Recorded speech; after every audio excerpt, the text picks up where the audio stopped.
Okay, so today I will be showing you guys everything that I made in February. As you guys know, February had so much going on. It was Black History Month, Valentine's Day, Mardi Gras, my dad's birthday. I had event on top of occasion, okay?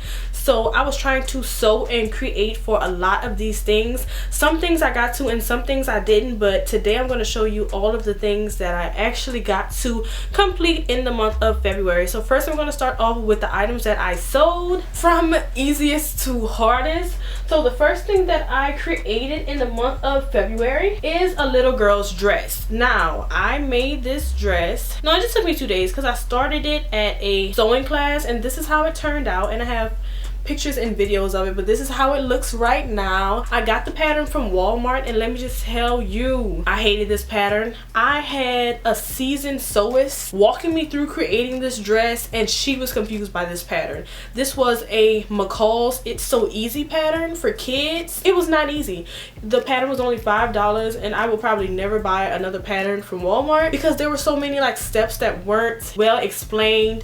It was very confusing, so I was just not with it. But this dress came out so well. I love it so much. It is just so well made. As you can see, I have it like interfaced. Every seam is finished. The inside looks beautiful. Look at the hems. Like, this looked like it came out of a children's boutique. Let me just tell you that, okay?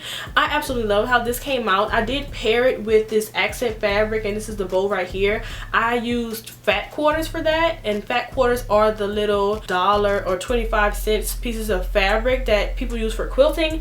I used it for the children's Mardi Gras accent material. So I absolutely love how this dress came out. I feel like I could have made this design a little bit better by not completely following the pattern. Also, I could have made it easier, but that is what I learned in February. I was trying to teach myself how to use sewing patterns, and one of the main things that I grasped is that I know that there's better sewing patterns out there that I need to try, like McCall's Know Me patterns. I want to try those next, but as far as the other patterns, you have to always add in your own design elements and add in how you want your items to fit, because a pattern is not going to lead you where you need to go. It's really not. You have to kind of like add in your own math and do your own work to make it a garment that fits you, because you are not the model. Your body is not a perfect like measurement like what's on the packet, so you kind of have to add more in than what they're offering. So the next item I made was a little boy's vest, and this was actually one of my favorite pieces that I made. One, because it was the easiest. So this one was not actually a pattern. I followed a YouTube tutorial to make this vest, and it's completely reversible, so he can wear this again for like Easter, and I love it so much. I followed a YouTube tutorial for this, and I used his t-shirt as a pattern, and it came out amazing. I definitely want to make something like this again because I love how it's completely reversible and you can't see any seams, and it's just so nice. I feel like it'll look good with a collared shirt. And this right here is a big one of the fat quarters, and this right here is some of my mom's leftover material. So I was basically just patchworking and piecing together, because these are really small children, but they're not that small, but like they're toddlers, so I didn't need a ton of material. So that is his. That was actually my favorite. That vest only took me about 2 hours to complete. It took no time, because to me, I kind of work better and easier when I'm not following pattern directions. It takes me a while to like make sure I'm not skipping steps, make sure I'm not just doing what I think comes next or what I feel should come next, and actually listening to what the pattern is telling me. So patterns take me a little bit longer, but if I'm just freestyling it and doing it in the order I think it should go, I go way quicker. So the next thing I made was my top. This is my top right here. As you can see, it is the small fleur-de-lis pattern, and I love how it has like the little waist ties and the gathering. Now I don't know if you guys can tell, hopefully not because the pattern is so busy, but I cut out the wrong pattern size. Once again, not reading properly. So I cut out the wrong pattern size, and by the time I was almost finished with this piece, it didn't fit.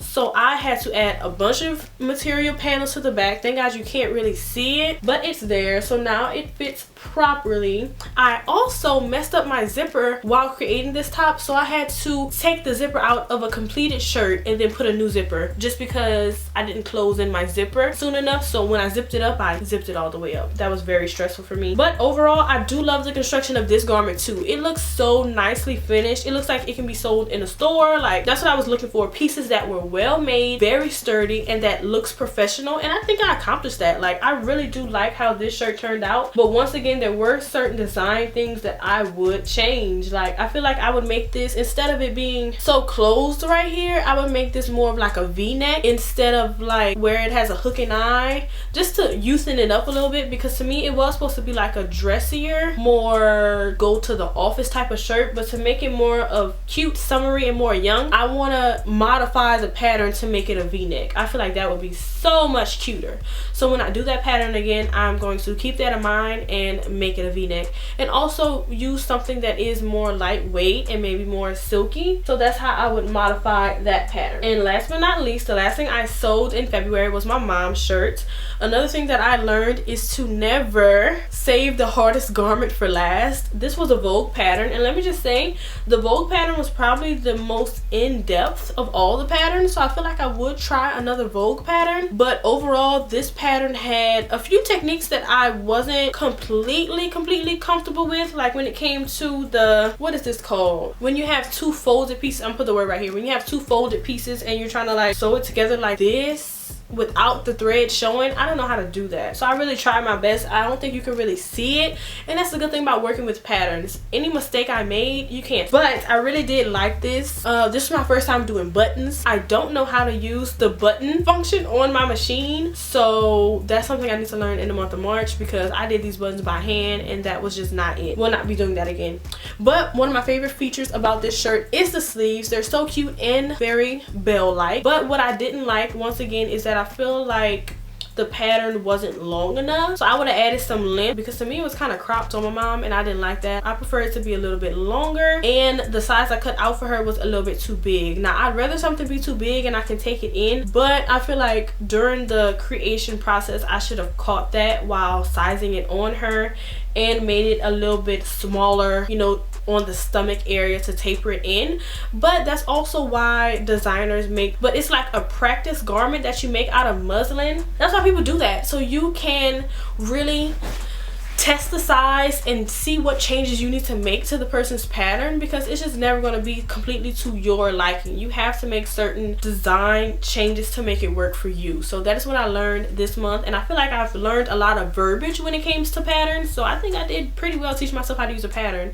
And now next month, or whenever I start focusing on sewing again, I want to make some of my own patterns, because I feel like I know what I want to wear the best. So that is what I'm going to be doing next. But now let's get into crochet. As you're going to see from this video, I did not get to paint this month because I just had so much going on. Sewing took up a lot of time, and Mardi Gras came really fast, so I didn't even get to the Black History Month tote bag that I want to do, so that's going to have to roll into March. So I didn't get to paint either, and I want to focus on my art in March also, but I'll have a video coming out about what I want to do in March. So the first thing that I crocheted in March was my crochet ruffle hat. As you can see in the videos that I'm going to put in this video, I wore this on Mardi Gras and I love this hat so much. Let me try it on for you guys. I actually made 2 of these hats because one of the girls I went to school with, she saw me creating this hat and she was like, I need this for Mardi Gras,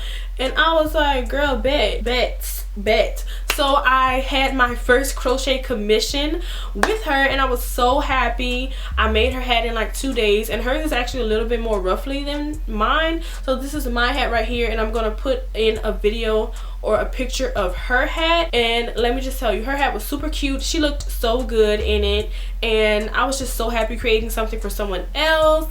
And as you can see, like, it's not a tight hat at all, and I was glad I didn't make it all tight because I wanted to go over all different types of styles and all different, you know, hair types and stuff like that. I love my ruffle hat. I want to make more ruffle hats like this that's just like super ruffly, and then a bunch of different colors. I think I want to make a white one next. That'll be so cute. Okay, so I made this one, and it took like no time. I just want to start to add more design features in it. The second hat that I made for February was kind of like a Valentine's Day rendition of my ruffle hats. Now look at this. Okay, this is cute. This is so cute. So this is the hat right here. As you can see, it is so chunky and fluffy. Now let me tell you about this hat. Okay, this hat was a little bit more difficult to make. This yarn right here was like kind of rough on the hook, so it was not gliding, but this glided really well. As you can see, this is a little bit more plush and everything, and this one is just so cute. Like, I kind of wish I would have did like the hat part pink and then the ruffles